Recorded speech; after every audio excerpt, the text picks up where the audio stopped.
Assalamualaikum warahmatullahi wabarakatuh. Alhamdulillah wassalatu wassalamu ala rasulillah. Pada video kali ini, sholat pada bagian kedua, kita akan membahas tentang syarat-syarat sholat. Di dalam sholat ada syarat-syarat yang menjadi syarat sah sholat, yang mana jika syarat-syarat ini tidak terpenuhi maka sholatnya dianggap tidak sah. Dan ada pula syarat wajib, yang mana jika syarat-syarat ini tidak terpenuhi maka sholatnya menjadi tidak wajib dilakukan. Keempat mazhab berbeda dalam mendeskripsikan syarat-syarat tersebut, berbeda dalam pengklasifikasiannya dan berbeda pula dalam jumlahnya. Karena itu kita akan membahas satu persatu syarat-syarat tersebut menurut tiap mazhab. Yang pertama dari mazhab Maliki, syarat sholat terbagi menjadi 3 klasifikasi menurut mazhab Maliki, yaitu syarat wajib saja, syarat sah saja, dan syarat gabungan antara syarat wajib dan syarat sah. Untuk klasifikasi yang pertama yaitu syarat wajib, ada 2 syaratnya, ini telah mencapai usia balik. Dengan syarat ini maka sholat tidak diwajibkan bagi anak-anak atau remaja yang belum mencapai usia balik, namun mereka sudah harus diperintahkan untuk membiasakannya pada usia 7 tahun dan sudah boleh diberikan hukuman ringan pada usia 10 tahun jika mereka belum juga membiasakannya. Hukumannya berupa dijewer, dicubit, atau dipukul, atau lain semacamnya yang sewajarnya saja dan tidak boleh berlebihan. Kemudian yang kedua, tidak dipaksa oleh orang lain untuk tidak melakukannya. Misalnya ada penguasa yang zalim dan tidak membolehkannya untuk melaksanakan sholat dengan ancaman akan dibunuh atau disiksa atau dipenjara atau ditampar pipinya di depan umum. Apabila keadaan seperti ini maka orang yang diancam itu tidak dianggap telah melakukan dosa akibat meninggalkan sholat, dan sholat tersebut masih tidak wajib kepadanya selama ia masih di bawah ancaman, karena orang yang terpaksa tidak melakukan sesuatu tidak dianggap sebagai mukallaf. Untuk klasifikasi yang kedua yaitu syarat sah saja, ada 5 syaratnya, yaitu suci dari hadas, suci dari kotoran, beragama Islam, menghadap ke arah kiblat, dan menutup aurat. Sedangkan untuk klasifikasi yang ketiga yakni gabungan syarat sah dan wajib, ada 6, yaitu telah menerima dakwah Islam. Apabila seseorang bertempat tinggal di daerah yang belum terjamah oleh para dai hingga tidak mengetahui tentang ajaran Islam, maka ia tidak diwajibkan untuk melakukan sholat dan tidak sah pula jika ia melakukannya. Yang kedua adalah berangkat sehat, kemudian telah masuk waktu sholat. Kemudian yang 4, tidak fakid tohuroini, yakni seseorang yang tidak mendapatkan air untuk berwudu dan tidak pula mendapatkan debu yang suci untuk bertayamum. 5, tidak dalam keadaan tidur atau tidak dalam keadaan sadar, atau maksudnya dalam keadaan tidak sadar ya. Kemudian yang 6, tidak dalam keadaan haid ataupun nifas. Kemudian menurut mazhab Syafi'i, syarat sholat terbagi menjadi 2 klasifikasi saja, yaitu syarat wajib dan syarat sah. Untuk klasifikasi yang pertama ada 6, yaitu yang pertama telah menerima dakwah Islam, kemudian beragama Islam. Menurut mazhab Syafi'i, orang kafir tidak memiliki kewajiban untuk melakukan sholat, namun mereka tetap diazab akibat tidak melaksanakannya di samping azab atas kekufurannya. Sementara bagi orang yang murtad, mereka tetap diwajibkan untuk melakukan sholat karena mereka masih dianggap muslim dengan melihat status mereka sebelumnya. Yang ketiga adalah berakal sehat. Kemudian 4, telah mencapai usia balik. 5, tidak dalam keadaan haid ataupun nifas.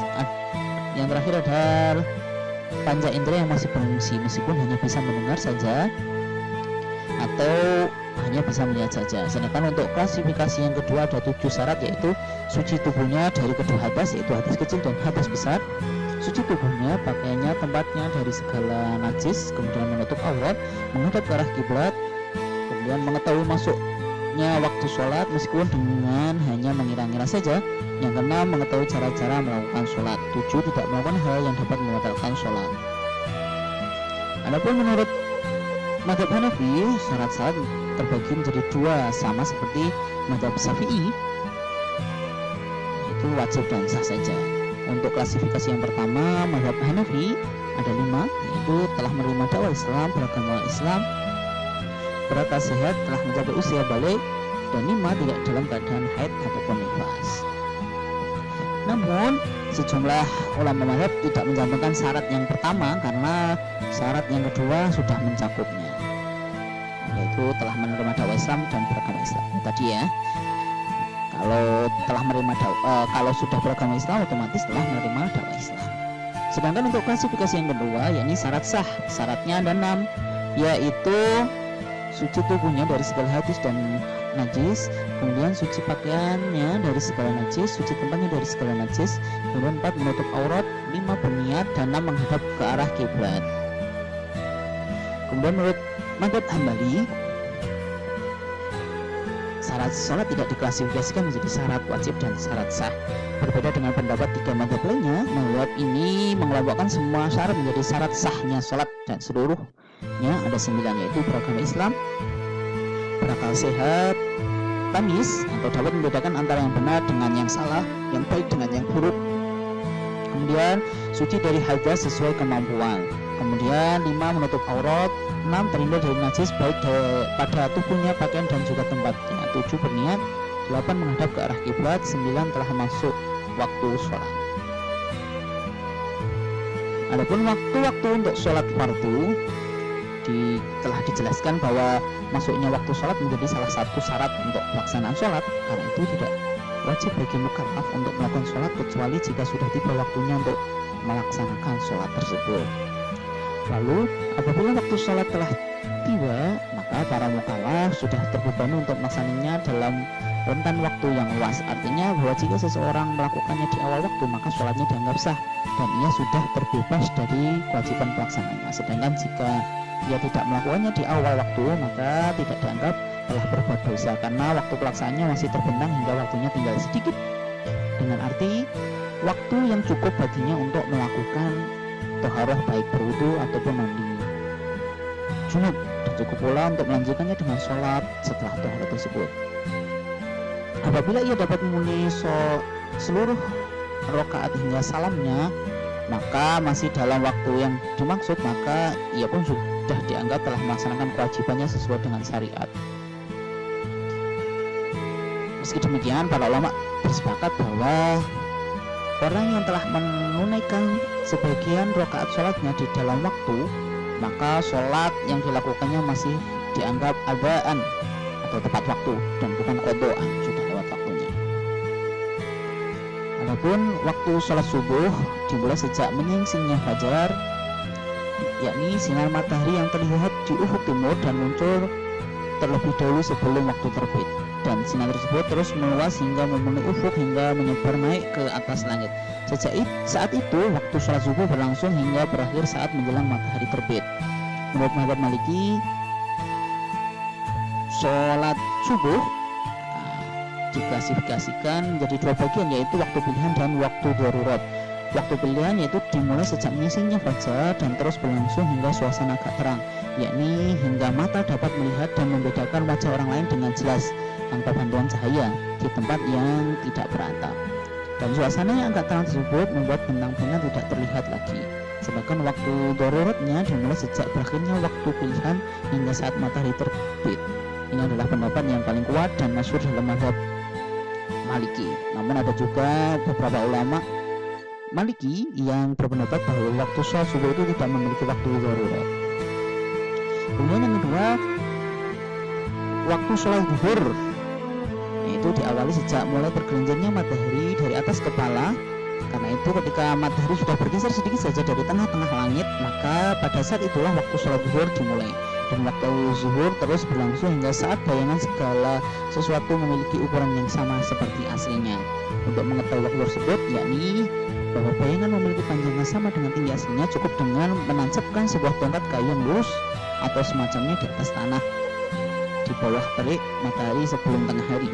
Tentu tongkat kayu ini memiliki bayangan yang condong ke arah barat karena matahari pasti terbit dari arah timur. Lalu bayangan ini pasti akan berulang dari waktu ke waktu hingga tersembunyi menyelinap di bawah tongkat kayu tersebut. Saat itu bayangan tongkat seakan tidak terlihat sama sekali, khususnya bagi mereka yang tinggal di garis khatulistiwa ya. Tapi kalau wilayah lainnya, maka tongkat kayu akan memiliki sedikit bayangan disesuaikan dengan arah mata angin. Apabila tinggal di wilayah selatan, maka bayangannya agak sedikit condong ke utara. dan seterusnya. Apabila bayangan ini telah bergeser sedikit saja dari tengah-tengah langit ke arah barat, maka itu artinya matahari sudah mulai bergelincir. Saat itulah dimulai waktu zuhur. Lalu apabila bayangan tongkat tersebut sudah semakin panjang hingga ukurannya sama seperti ukuran tinggi tongkat kayu, maka saat itulah waktu zuhur telah berakhir. Menurut mazhab Maliki, rentang waktu yang dijelaskan di atas adalah waktu zuhur pilihan, sedangkan waktu zuhur dorotnya dimulai sejak masuknya waktu asar pilihan dan terus berlangsung hingga saatnya matahari terbenam. Waktu sholat asar. Waktu sholat asar dimulai sejak bertambahnya panjang bayangan sesuatu dari tinggi aslinya, tanpa memasukkan hitungan bayangan yang lebih saat matahari berada di atas kepala. Dan sejak saat itulah waktu asar terus berlangsung hingga saat terbenamnya matahari. Menurut mazhab Maliki, klasifikasi waktu untuk sholat asar terbagi menjadi dua juga, yaitu pilihan dan darurat. Waktu pilihannya dimulai sejak bayangan sesuatu memiliki panjang yang sama seperti tinggi aslinya dan berakhir ketika matahari sudah menguning. Sedangkan waktu daruratnya dimulai saat berakhirnya waktu pilihan dan berakhir ketika matahari mulai terbenam. Menurut pendapat yang masyhur dalam mazhab Maliki, antara waktu sholat zuhur dengan waktu sholat asar terdapat waktu gabungan, dan namanya waktu gabungan kedua sholat tersebut setara dengan pelaksanaan 4 rakaat bagi mereka yang bermukim atau 2 rakaat bagi mereka yang sedang melakukan perjalanan jauh. Sedangkan menurut mazhab Hambali, klasifikasi waktu untuk sholat asar terbagi menjadi dua pula, yaitu pilihan dan darurat. Kemudian waktu sholat maghrib dimulai sejak terbenamnya seluruh matahari hingga tidak terlihat sama sekali dan berakhir pada saat menghilangnya cahaya merah dari atas ufuk. Menurut mazhab Hanafi, keadaan ufuk barat setelah matahari tenggelam dapat diklasifikasi menjadi 3, yaitu memerah, memutih, lalu menghitam. Adapun menghilangnya cahaya merah yang disebutkan oleh Abu Hanifah, mazhab Hanafi tadi, adalah saat keadaan ufuk barat sedang memutih, dan berakhirnya waktu sholat maghrib adalah saat keadaan ufuk barat telah menghitam. Sedangkan menurut pendapat terdekat Abu Hanifah, berakhirnya waktu sholat maghrib adalah saat menghilangnya cahaya merah, sebagaimana pendapat para ulama ketiga mazhab lainnya. Kemudian menurut mazhab Maliki, tentang waktu sholat maghrib pilihan tidak berlangsung lama, bahkan sangat sempit sekali, hanya cukup untuk pelaksanaan sholat maghrib saja. Adapun untuk memenuhi syarat-syarat pelaksanaan sholatnya, misalkan bertoharo, membersihkan diri dari najis dan menutup aurat, atau ditambahkan pula dengan azan dan iqamah, semua itu dibolehkan sesuai dengan waktu yang dibutuhkan, tidak terlalu lama dan tidak juga terlalu terburu-buru, dengan konsekuensi menunda sebentar pelaksanaan sholat maghribnya. Adapun waktu daruratnya dimulai sejak berakhirnya waktu pilihan dan terus berlangsung hingga waktu fajar menyingsing. Hanya saja para ilmuwan astronomi mengatakan bahwa jam-jam sholat yang ditentukan oleh jumhur ulama adalah waktu yang sangat tepat sesuai dengan kondisi keberadaan matahari. Karena itu apabila seseorang sudah memulai sholatnya sedikit saja sebelum waktu tersebut tiba, maka sholatnya menjadi tidak sah. Maka untuk kehati-hatian akan lebih baik jika pelaksanaan sholat dimulai sesaat setelah masuk waktu tersebut atau lebih dari itu. Sementara untuk waktu sholat isya dimulai sejak menghilangnya cahaya merah dari atas ufuk dan berakhir saat fajar menyingsing. Kemudian menurut Imam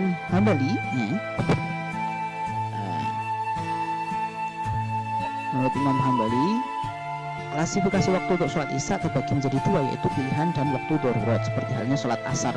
Untuk waktu pilihan dimulainya sejak hilangnya cahaya merah dari atas ufuk hingga berakhirnya sepertiga malam yang pertama. Sedangkan waktu daruratnya dimulai sejak awal sepertiga malam yang kedua hingga saat fajar menyingsing. Namun jika ada seseorang mengerjakan sholat isyanya pada rentan waktu tersebut, maka dianggap telah melakukan perbuatan dosa meskipun sholatnya tetap adaan. Menurut mazhab Maliki, waktu sholat isya pilihan dimulai sejak hilangnya cahaya merah dari atas ufuk dan berakhir pada sepertiga malam yang pertama. Sedangkan untuk waktu sholat isya darurat dimulai sejak berakhirnya waktu sholat pilihan hingga saat menyingsingnya fajar. Apabila seseorang mengerjakan sholat isya-nya pada rentang waktu darurat tersebut, maka ia dianggap telah berbuat dosa kecuali jika ada alasan yang diperkenankan oleh syariat. Jadi ada waktu darurat, ada waktu pilihan ya. Jadi Ustaz, kira-kira antum ketika sholat selalu masuk waktu pilihan atau masuk darurat? Nah, mari kita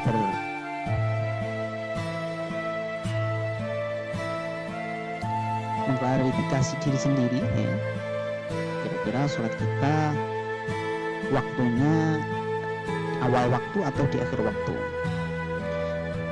Kemudian cara mengetahui waktu-waktu sholat, yang pertama adalah dengan menggunakan petunjuk dari jam yang telah diatur sesuai dengan perputaran matahari, yang mana pada zaman sekarang jam tersebut sudah sangat mudah sekali untuk mendapatkannya, dan jam tersebut dapat dijadikan patokan untuk masuknya kelima waktu sholat. Yang kedua, tergelincirnya matahari serta bayangan yang dihasilkan dari pergeseran tersebut. Cara ini dapat digunakan untuk mengetahui masuknya waktu sholat zuhur dan masuknya waktu sholat asar. Yang ketiga adalah terbenamnya matahari. Cara ini dapat digunakan untuk mengetahui masuknya waktu sholat maghrib. Dan yang keempat, menghilangnya cahaya merah atau cahaya putih menurut pendapat lain dari atas ufuk. Cara ini dapat digunakan untuk mengetahui masuknya waktu sholat isya. Kemudian yang kelima, munculnya cahaya putih di atas ufuk, dan cara ini dapat digunakan untuk mengetahui masuknya sholat subuh. Keempat, cara yang terakhir, yang nomor 2 sampai nomor 5, disebutkan dalam hadis sahih yang diriwayatkan oleh At-Tirmidzi dan An-Nasa'i dari Jabir bin Abdullah. Ia berkata, suatu ketika malaikat Jibril datang kepada Nabi SAW pada saat matahari akan tergelincir di atas kepala. Lalu malaikat Jibril berkata, bangkitlah hai Muhammad dan laksanakanlah sholat zuhur. Lalu Nabi SAW melaksanakan sholat zuhur ketika matahari sudah sedikit condong ke barat. Dan setelah itu beliau diam hingga akhirnya malaikat Jibril datang kembali pada saat bayangan sesuatu sama panjang dengan tinggi aslinya. Lalu malaikat Jibril berkata, bangkitlah wahai Muhammad dan laksanakanlah sholat asar. Lalu Nabi melaksanakan sholat asar dan kemudian diam hingga akhirnya malaikat Jibril datang kembali pada saat matahari tenggelam. Lalu malaikat Jibril berkata, bangkitlah wahai Muhammad dan laksanakanlah sholat maghrib. Lalu Nabi melaksanakan sholat maghrib saat matahari sudah tenggelam. Lalu beliau berdiam diri hingga akhirnya malaikat Jibril datang kembali pada saat cahaya merah di atas ufuk sudah menghilang. Lalu malaikat Jibril berkata, bangkitlah wahai Muhammad dan laksanakanlah sholat isya. Lalu Nabi pun melaksanakan sholat isya. Setelah sekian waktu, malaikat Jibril baru datang kembali pada saat fajar mulai bersinar di atas ufuk di pagi buta. Lalu malaikat Jibril berkata, bangkitlah hai Muhammad dan laksanakanlah sholat subuh. Hadis tersebut telah menjelaskan setiap permulaan waktu-waktu sholat, dan sebenarnya ada kelanjutan dari hadis tersebut yang menjelaskan tentang berakhirnya waktu sholat, yang intinya antara lain keesokan harinya malaikat Jibril datang kembali pada saat bayangan sesuatu hampir sama panjangnya dengan tinggi aslinya dan memerintahkan Nabi untuk melakukan sholat zuhur, dan beliau melaksanakannya. Lalu pada saat bayangan sesuatu 2 kali panjang dari tinggi aslinya, malaikat Jibril datang lagi dan memerintahkan beliau untuk melakukan sholat asar, dan beliau pun melaksanakannya. Lalu malaikat Jibril datang lagi untuk memerintahkan beliau melaksanakan sholat maghrib.